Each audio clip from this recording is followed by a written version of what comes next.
आपका एक कमेंट आया था कि सर यूजीसी नेट का कॉमर्स का क्या सिलेबस है। देखिए, ऑथराइज मैंने यूजीसी के वेबसाइट से डाउनलोड किया है, यूनिवर्सिटी ग्रांट कमीशन नेट। ठीक है, नेट का सिलेबस देखिए, ये से एनटीए कंडक्ट करता है, सब्जेक्ट कॉमर्स है और उसका कोड हमेशा 08 होता है। देखिए, इसमें जो यूनिट है ना वो 10 यूनिट है। 10 यूनिट को ऐसे समझ सकते हैं कि 10 पेपर है, 10 पेपर आपको 10 की तैयारी करनी पड़ेगी, तभी आप नेट को क्लियर कर सकते हैं। फर्स्ट जो इसमें पेपर है यूनिट 1 है business environment and international business. मतलब आपको इसमें क्या पड़ेगा, व्यवसाय में पर्यावरण से क्या संबंधित है उसके बारे में, और इंटरनेशनल में अंतर्राष्ट्रीय बिजनेस को संबंधित जो चीज़ें हैं वो आपको पढ़ना है यूनिट 1 में। यूनिट 2 बोलता है अकाउंटिंग एंड ऑडिटिंग। अकाउंटिंग बोलते हैं किसी भी चीज़ को, हिंदी में इसको लेखांकन बोलते हैं।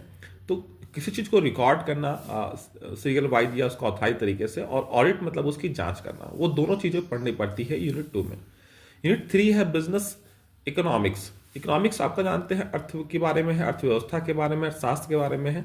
तो बिजनेस से संबंधित जो आर्थिक क्रिया होती है, जो एक्टिविटी है, वो सारी चीज़ें आती है बिजनेस इकोनॉमिक्स में। आप इसे एमकॉम में एक मैनेजरियल इकोनॉमिक्स के नाम पे भी पढ़े होंगे, तो आपको याद होगा। यूनिट 4 बोलता है बिजनेस फाइनेंस। फाइनेंस को हिंदी में बोलते हैं वित्त, और बिजनेस का हिंदी में व्यवसाय बोलते हैं। तो व्यवसायिक वित्त का जो मतलब जो बिजनेस में जो पैसा आ रहा है, जो सोर्स है, जो कैपिटल के रूप में है या एक्सपेंडिचर के रूप में, तो उससे रिलेटेड चीज़ों को पढ़ना होता है। उसके बहुत ये सबसे डेप्थ चीज़ें आप देखिएगा तो इसी में ही आता है। फिर आपका है business statics and research methods.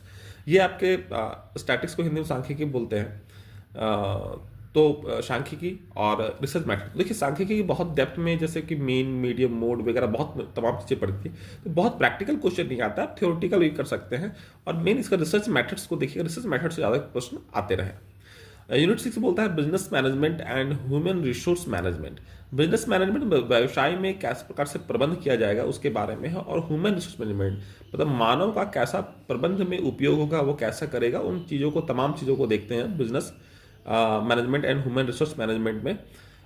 Unit 6 में 7 बोलता है कि banking and financial institution. Banking एक प्रोजेक्ट हो गया कि बैंक किस प्रकार से वर्क करता है, बैंक का फंक्शन क्या है, क्या इसके कैरेक्टर्स है, तो ये तमाम चीज़ों को देखते हैं। और फिनेंशियल इंस्टीट्यूशन, देखिए बैंक के अलावा भी आजकल बहुत सारे स्मॉल फिनेंशियल इंस्टीट्यूशन हो गए जो लोन देते हैं, तो उन तमाम चीज़ों को भी जानना है हमको यूनिट 8 में, जहाँ से क्वेश्चन एराइज 7 में क्वेश्चन एराइज होते रहते हैं। यूनिट 8 बोलता है मार्केटिंग मैनेजमेंट। आप किसी प्रोडक्ट को अगर बना रहे हैं तो उसको कैसे सेल करेंगे, इसके बारे में चीज़ें यहाँ पर रहती हैं।